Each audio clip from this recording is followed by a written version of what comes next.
In Ecuador, the election silence has started with 3 days left to go to the polls.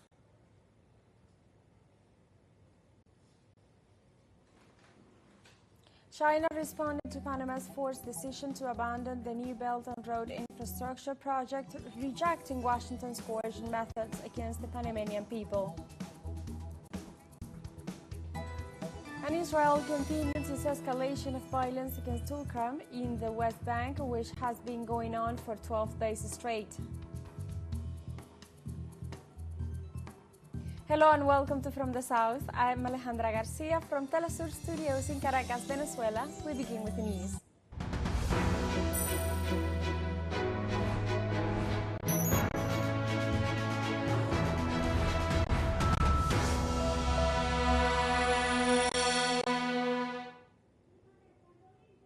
In Ecuador, the election silence started Friday at 3 days left to go to the polls. Near 14 million Ecuadorians are eligible to vote next Sunday, February 9th, so that they can decide among nominees the best for running the nation's future. These general elections will be held amid instability triggered by political violence, energy crisis, and the accusations against President Daniel Noboa for not being abided by electoral rules. The National Electoral Council announced that the voting process initiated Thursday with the suffrage of those deprived of freedom without fixed sentence. Then it will continue Friday with the home voting program for people with physical limitations.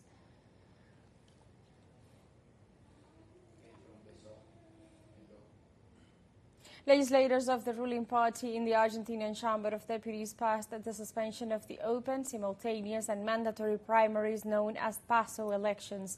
In less than 72 hours, the bill of these lawmakers reached 162 votes in favor, so that they achieved the measures half sanctioned as they were only 28 votes. The party of President Javier Milei once again counted with support from right-wing and center parties such as Macri's pro-party. Now the proposal will go to the Senate, where this bill will be debated, where it could be approved despite warnings of the damage it implies to the democratic state and the rule of law.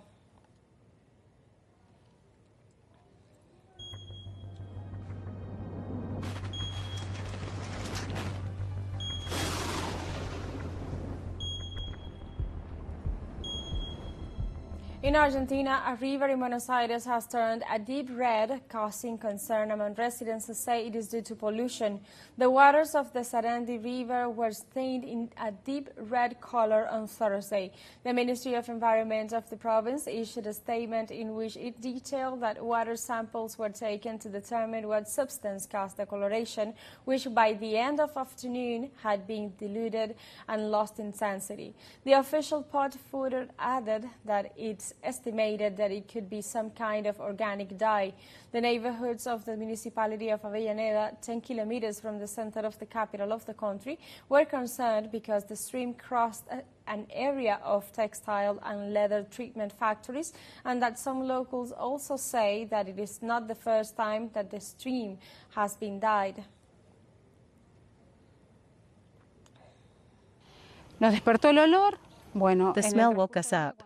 In the daytime, when we looked at this side of the river, it was completely red, all stained.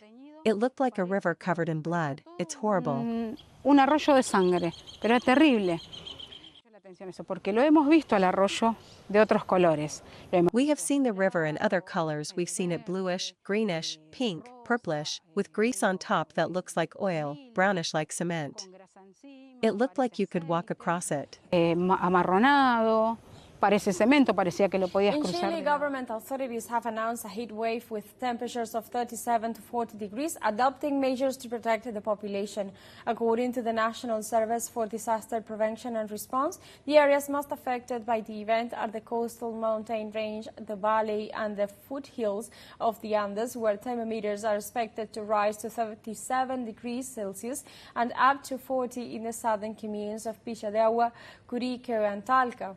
Likewise, Likewise, a red alert was established from this Thursday until Sunday for the metropolitan regions of Santiago, the yellow phase of Biobío, and the preventive alert in Valparaíso and Coquimbo. Authorities also recommended the population to avoid exposure to the sun for prolonged periods of time, stay hydrated, and use sunscreen.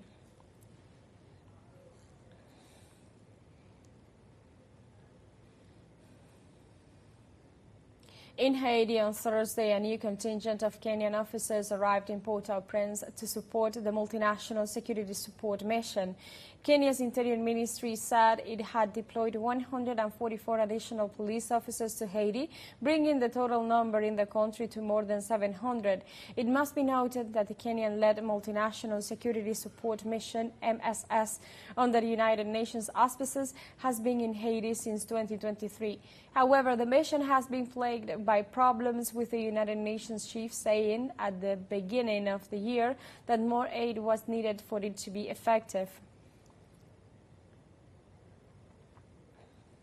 Today, we are honored to receive the Kenyan contingent, which includes a very special team called SWAT Ladies, which is equipped with unique skills and expertise that will be invaluable in this theater of operations. Like their male counterparts, they will play a critical role while working alongside the HNP to enhance security and stability. We're engaged in a battle between good and evil, because a gang that kills children and rapes others is evil. We in the government, and our international partners who are helping us, have decided to put an end to insecurity, and it won't be for long. And now we have a short break coming up, but first remember you can join us on TikTok at teleSUR English, where you'll find news in different formats, news updates, and more. We'll be right back. Stay with us.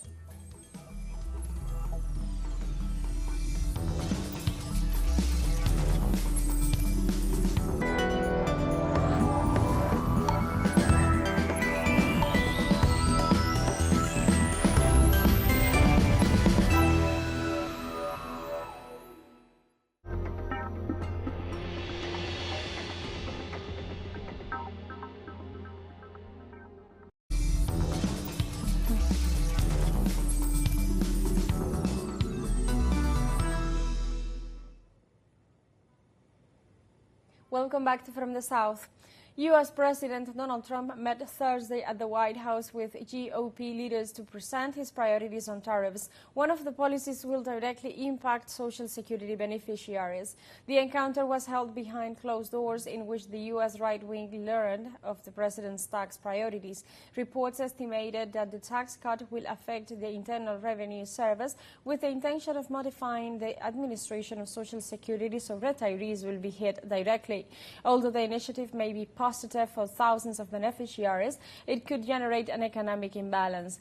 41 states eliminated income taxes and pensions years ago, with a target of avoiding economic crisis for this age group.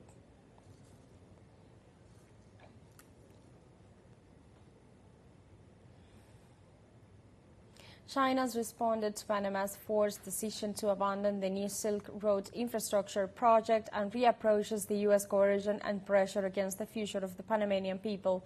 Ling Yan, the Foreign Ministry of spokesperson, said that the government regrets that Panama will not renew the Memorandum of Understanding, noting that Beijing opposes Washington's methods. The diplomat reaffirmed his nation's rejection of using pressure to denigrate and undermine cooperation. Likewise, President Xi Jinping highlighted Friday that China advocates for an equal, multipolar and orderly world as part of his message to foreign leaders attending the opening of the 9th Asian Winter Games.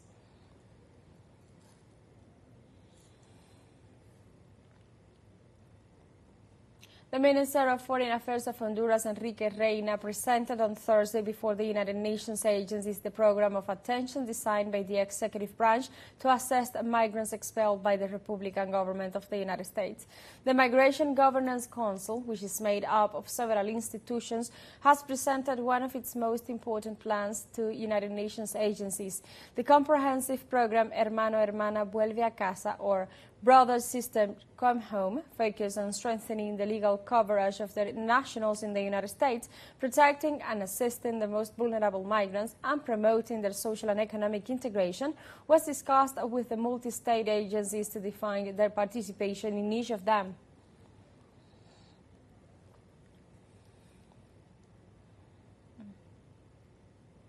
In Venezuela, President Nicolás Maduro reiterated his denunciation of the acts of corruption of the extreme right, stressing that the sanctions requested by this sector have robbed the country of more than $600 billion.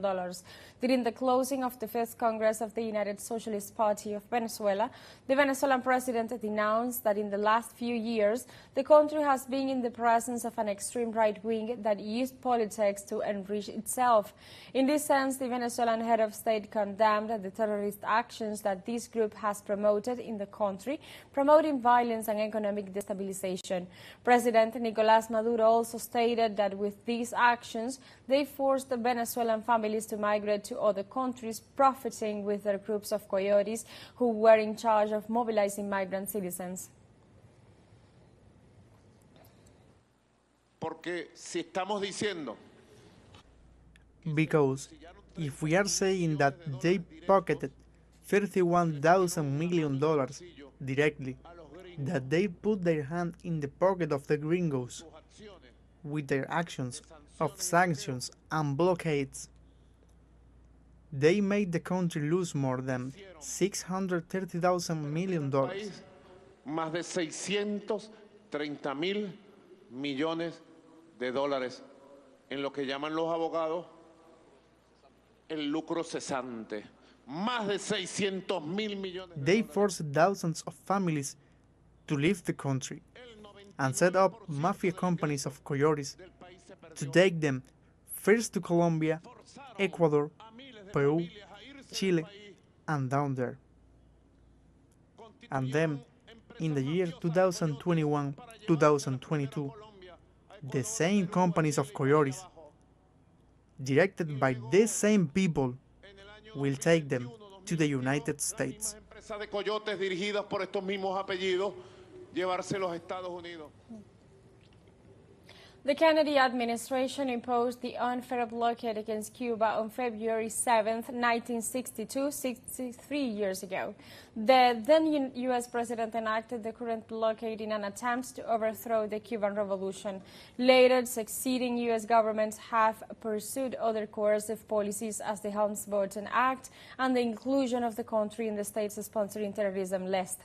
All these smothering policies have brought about Cuban economic losses of over $1.49 trillion since 1962.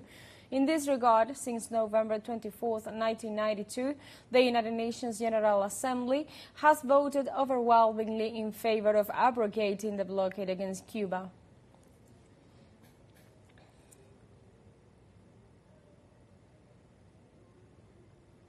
We have a second show break coming up, but before we invite you to visit our YouTube channel at teleSUR English, there you'll be able to rewatch our interviews, top stories, special broadcastings, and more.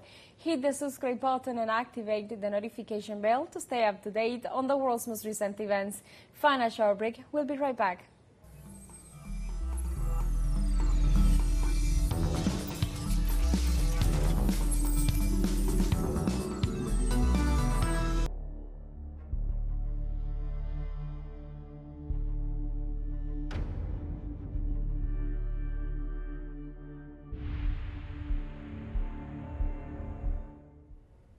Welcome back to From the South.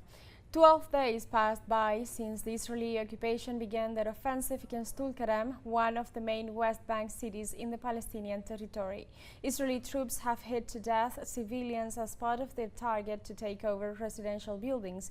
As a result, countless of Palestinian families have been forced to move out due to threats. Currently, the Zionist forces have turned Palestinian homes into military posts, while villagers denounce the destruction of their buildings. In addition, Palestinian Red Crescent personnel have been evacuating the elderly and sick to other cities. Authorities ensured that over 2,100 families have been displaced from the refugee camp and that only about 400 ones remain at present.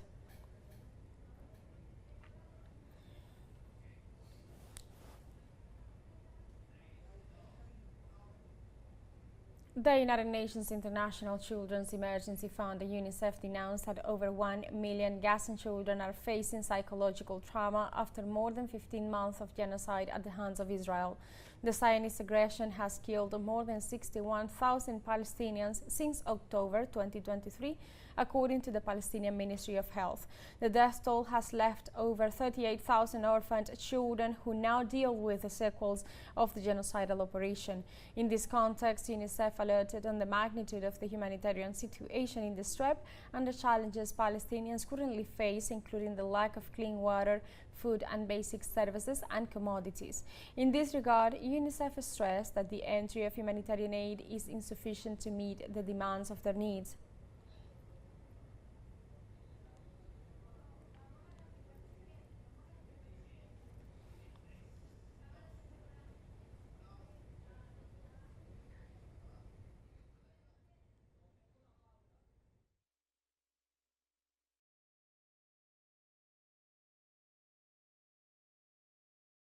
Trump imposed sanctions on the International Criminal Court, ICC, for having issued arrest warrants against Netanyahu. This order was carried out in the context of the visit to the White House of the Israeli Prime Minister Benjamin Netanyahu, who is wanted by the International Criminal Court for the genocide against Gaza. The Trump administration alleges that the arrest warrants for Netanyahu and the investigations against Israel pose an extraordinary threat to U.S. national security and foreign policy. It is important to note that nor the United States or Israel recognize the court, which in its warrant held Netanyahu directly responsible for the war crimes in the Strip.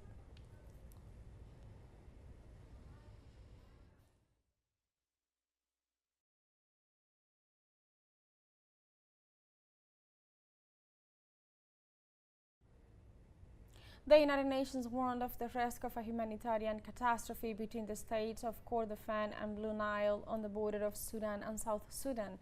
The United Nations Humanitarian Coordination in Sudan denounced the isolation of residents of both states and the difficulty in receiving vital aid, which further hampers the functioning of basic services due to the escalation of violence in the country. The authority further condemned the use of women and children as human shields during the clashes between the Sudanese army and the paramilitary forces of rapid support since April 2023.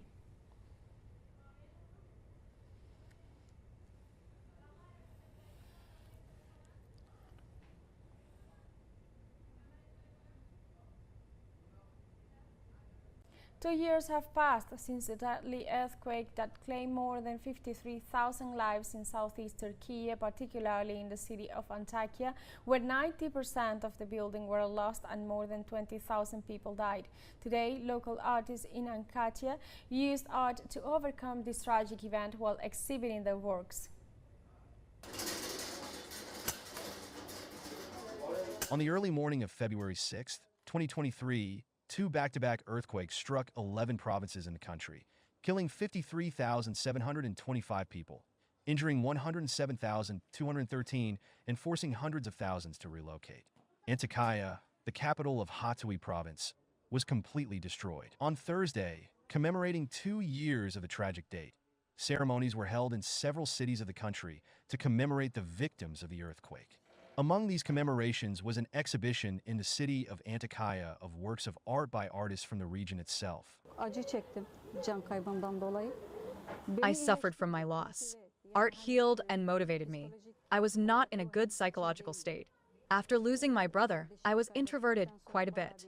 Art motivated me, and I got better. I healed with mosaic.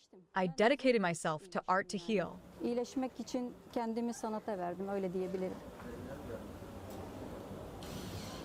Numerous World Health Organization studies indicate that enjoying artistic performances can have lasting emotional health benefits in addition to positive impacts on self-esteem. For the people of Antakya, who lost so many friends and family members and have not yet even recovered their homes, art is a breath of fresh air in an oasis of stress. The aim of this initiative was to create a space that would bring back local artists, many of whom had left, offering them a place to show their work and creating a social meeting point for the community. Fotoğraf çekilelim mi hocam? Çekilelim. Ben çekeyim abi. Yok olan koskoca bir şehir var. An entire city has disappeared. Entire lives have disappeared. We have accumulated so much that when one asked us to define nothingness, we were able to do that. When one asked us to define helplessness, we were able to do that Bunu too. yapın dediğinizde onu da yapabildik. Tabii ki ana gaye, ana amaç. The main purpose here was to bring back the artists, who are the memory of the city. You can build buildings and houses, but it may not be possible to bring a city back to its feet. Kaldırmış olmak mümkün olmayabilir. Ancak şehirdeki Only with the return of the artists, who are the memory of the city, it may be possible to fully restore the city to its former state. olarak eski haline döndürmemiz mümkün olabilir. That tragic event forever altered the lives of those who survived. An estimated 14 million people, equivalent to 16% of the population of the country, were affected physically, mentally, and materially. According to United Nations development experts, some 1.5 million people were left homeless. And with this information, we have come to the end of this news brief. I'm Alejandra Garcia for teleSUR English. Thank you for watching.